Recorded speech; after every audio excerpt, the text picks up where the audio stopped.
Hello everyone, मैं अवनीश और उम्मीद है आप लोग अच्छे होंगे। देखो, इस वीडियो में 2-3 पॉइंट्स पे बात करेंगे। सबसे पहले अपनी ज्वाइनिंग को लेकर जो माननीय मुख्यमंत्री जी का बयान आया है कि ज्वाइनिंग विद इन 1 मंथ हो जाएगी, मतलब 1 मंथ के अंदर ये लोग ट्रेनिंग पर जाएंगे जो नए रिक्रूट हो रहे हैं। तो इसके ऊपर थोड़ी सी बात करेंगे, फिर न्यू वैकेंसी के ऊपर बात करेंगे और न्यू वैकेंसी में थोड़ी और भी बात करेंगे। क्या न्यू वैकेंसी इतनी जल्दी आ सकती है या फिर क्या होने वाला, मतलब क्या लग रहा है मुझे, उसके ऊपर बात करूँगा। सबसे पहले देखो भाई, ज्वाइनिंग के लिए मतलब इसमें ये बोल रखा है माननीय मुख्यमंत्री जी ने कि जो अपनी 60,000 वाली वैकेंसी है, इसकी 1 महीने के अंदर ये लोग ट्रेनिंग पर पहुंच जाएंगे, उसके बाद नई वैकेंसी आएगी। देखो, अभी फरवरी चल रहा है, लास्ट फरवरी है, ठीक है, 1-2 दिन रह गए हैं और रनिंग भी ख़त्म होने वाली है।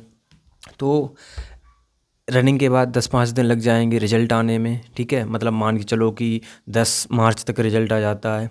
उसके बाद फिर मेडिकल भी होगा, कम से कम 20 दिन तो मेडिकल चलेगा। 20 नहीं तो 20 तो चलेगा, मेडिकल में थोड़ा सा टाइम लगता है, मुझे लग रहा है कि 20 दिन मेडिकल चलना चाहिए। 20 नहीं तो 10 दिन से पहले तो करवा नहीं सकते हो मेडिकल, ठीक है। तो मार्च तो मेडिकल में निकल जाएगी, फिर अप्रैल। तो अगर बहुत जल्दी करें तो भाई ये 15 अप्रैल के आसपास या फिर 20 अप्रैल के आसपास ज्वाइनिंग करवा सकते हैं, जो जीटीसी वगैरह जो भी होती है, मतलब ज्वाइनिंग की प्रक्रिया स्टार्ट हो सकती है अगर बहुत जल्दी करें तो। लेकिन इतनी जल्दी चीज़ें होती नहीं हैं हालांकि, बट हम मान के चलते हैं कि अगर माननीय मुख्यमंत्री जी ने कोई बात कही है तो हम मान के चलते हैं कि जल्दी ही होंगी चीज़ें, ठीक है।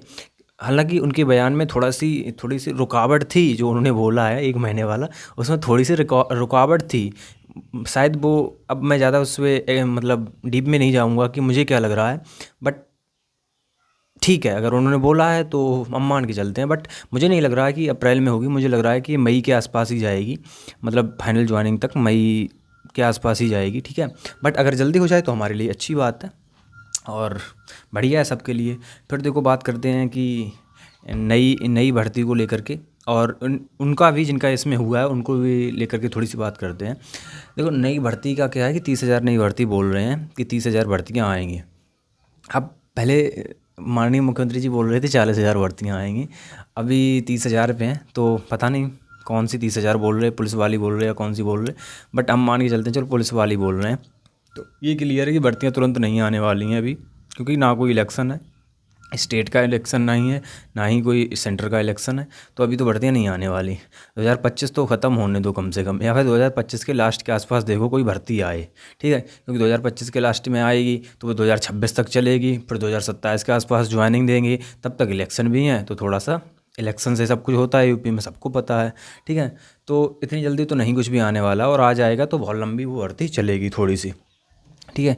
ये भर्ती क्यों जल्दी पूरी हो रही है, एक तो ये इलेक्शन था उस वजह से प्रेशर आ गया था, एक बार लीक हो गई भर्ती उसका भी प्रेशर आया, ठीक है। इस वजह से ये थोड़ी जल्दी चल रही है भर्ती, बाकी और कुछ नहीं है इसमें मतलब पता नहीं, मैं मतलब मुझे ऐसा लग रहा है, ठीक है। और बाकी फिर 60,000 वैकेंसी बहुत होती हैं, और यूपी पुलिस की जो, मतलब अब सोचो ना, अगर कहीं पुलिस फोर्स में 60,000 वैकेंसी अगर खाली हैं, मतलब और भी खाली हैं, लेकिन अगर 60,000 वैकेंसी अगर कहीं खाली हैं तो समझो पुलिस कितनी कम क्षमता पे काम कर रही है। क्षमता समझ रहे, मतलब जितने लोग होने चाहिए उससे बहुत कम लोग हैं। तो इस वजह से भी ये वैकेंसी जल्दी पूरा होने को वो है कि भाई जल्दी पूरी हो जाए तो बाकी भी पुलिस वाले आएँ और चीज़ें अच्छे से प्रदेश में हों, कानून व्यवस्था अच्छे से बनी रहे। तो इस वजह से भी ये वैकेंसी थोड़ी जल्दी हो रही है, ठीक है। हाँ, अब आओ उस पे कि भाई अगर मान लो कि आपको यूपी पुलिस की तैयारी करनी है, तो मेरा सजेशन है कि भाई यूपी पुलिस की तैयारी के साथ साथ जो ये 30,000 वैकेंसी है, 40,000 वैकेंसी जो भी दें, जो भी ये वैकेंसी दें, इसके साथ साथ आप दिल्ली पुलिस की तैयारी भी करो। क्यों? क्योंकि दिल्ली पुलिस की आपको पता है कि भैया श्योर शॉट है कि वैकेंसी आएगी, ठीक है। इस वजह से, क्योंकि उसका कैलेंडर आ चुका है तो वैकेंसी तो आएगी, ठीक है। अब दिल्ली पुलिस के साथ साथ आप एसएससी जीडी पर भी ध्यान दो, ठीक है। अब देखो इनमें अंतर क्या होता है, क्योंकि दिल्ली पुलिस में हिंदी नहीं आती है, यूपी पुलिस में हिंदी आती है। और हिंदी अगर आप हिंदी मीडियम से हैं तो आप 30 से 50 दिन के भीतर हिंदी अपनी थोड़ी सी ठीक कर सकते हैं, मतलब कुल मिला के 45-50 दिन में हिंदी इतनी हो जाएगी कि आप करने लायक हो जाएँ, ठीक है। बाकी के सब सही सब्जेक्ट रहते हैं। और जो यूपी में आती है वो यूपी जी के भी आती है, हालांकि इस बार यूपी जी के नहीं आई थी यूपी पुलिस में इतनी ज़्यादा, 2-1 क्वेश्चन आए थे, बट यूपी जी के आती है, हमेशा से आती है। मानसिक अभिरुचि आती है। तो ये सब्जेक्ट थोड़े से 1-1 घंटा पढ़ते रहो अपने, मतलब कभी पढ़ लिए कभी नहीं पढ़े, ऐसे करके। दिल्ली पुलिस में भाई कंप्यूटर एक्स्ट्रा आता है और स्टैटिक जी के उधर थोड़ी सी बढ़ जाती है, जो स्टैटिक जी के यूपी पुलिस में कम आती है, बट दिल्ली पुलिस में स्टैटिक जी के बहुत आती है, क्योंकि वो एसएससी के एग्ज़ाम है। एसएससी के एग्ज़ाम में स्टैटिक जी के पूछते हैं, अच्छी खासी पूछते हैं। तो स्टैटिक जीके और कंप्यूटर दिल्ली पुलिस के लिए एक्स्ट्रा पढ़ना है। एसएससी जीडी के लिए कुछ भी एक्स्ट्रा नहीं पढ़ना है, क्योंकि बस स्टैटिक जीके आप पढ़ ही रहे और जीके यहाँ यूपी पुलिस में पढ़ ही रहे हो। और हिंदी रीजनिंग और सब वही है।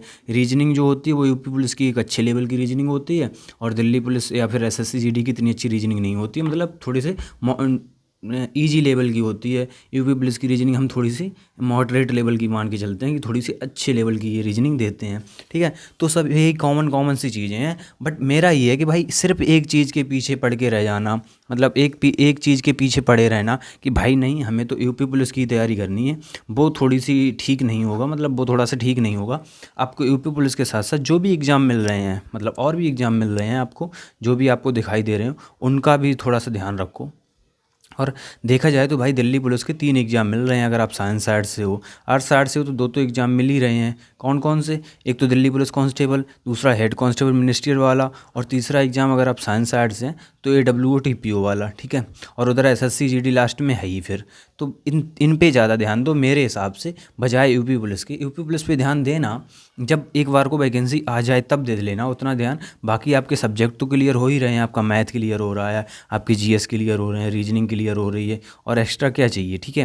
हिंदी वगैरह GD के लिए आप पढ़ोगे, SSC GD के लिए वो भी क्लियर हो रही है।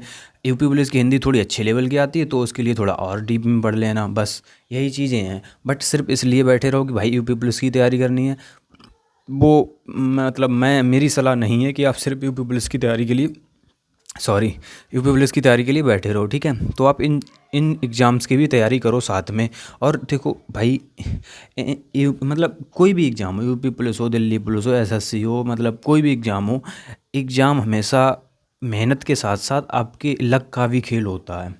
लक का खेल कैसे होता है वो वीडियो बड़ा हो जाएगा, बट आप ऐसे समझ लो कि उस दिन आपका दिमाग कैसे चल रहा है उस पर डिपेंड करता है, ठीक है। एग्ज़ाम निकल गया, फिर आपकी रनिंग आई, रनिंग में आप उस टाइम पे कहीं बीमार तो नहीं पड़ गए, कहीं चोट तो नहीं लग गई, उस पर डिपेंड करता है। रनिंग के बाद मेडिकल पे डिपेंड करता है कि मेडिकल में कौन डॉक्टर मिला, कौन नहीं मिला, क्या चीज़ उसने नई चीज़ निकाल दी, हो सकता है उसने वो चीज़ गलती ना पकड़ पाई हो।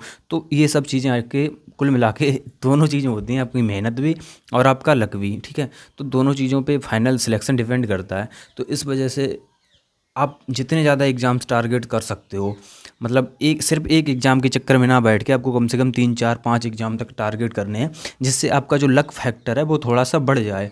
और क्योंकि जब आप जैसे मान लो 4 एग्ज़ाम आपने टारगेट किए, चारों निकल गए, किसी में आपको कुछ गलती आ गई, किसी में कुछ आ गई, बट ओवरऑल आप किसी एक में निकल गए, तो आपका लक फैक्टर बढ़ गया ना। तो वही चीज़ हमें थोड़ी सी मतलब यहाँ पे लानी है कि भाई सिर्फ एक चीज़ के भरोसे नहीं बैठेंगे, हम मेहनत करेंगे और जो भी एग्ज़ाम उससे रिलेटेड होंगे वो देंगे, ठीक है। तो ये ध्यान रखना। बाकी का भाई ज्वाइनिंग वाले अगर जल्दी हो जाए तो वेल एंड गुड, मतलब हमें क्या, हमें तो भाई मार्च में भेज दो, हम तो मार्च में जाने को तैयार हैं, ठीक है। तो और अप्रैल में भेजोगे तब भी है, मई में भेजोगे तब भी है, बट मुझे लग रहा है मई के आसपास जाएगा, हो सकता है जून के आसपास भी चला जाए, क्योंकि JTC वगैरह क्या होता है, कुछ कुछ होता है, वो भी 1 आध महीने का होगा। तो कुल मिला के ट्रेनिंग वही जुलाई के आसपास स्टार्ट हो पाएगी, और उधर ही होती है ज़्यादातर ट्रेनिंग वगैरह स्टार्ट, ठीक है, जुलाई अगस्त के आसपास। तो कोई नहीं, देखते हैं मतलब माननीय मुख्यमंत्री जी का बयान कितना सही होता है, और मतलब सही गलत का मुझे क्या भाई, तुम मुझे बस भेज दो और कुछ नहीं चाहिए, ठीक है। चलो थैंक यू, और मिलते हैं फिर किसी और वीडियो में। जय हिंद।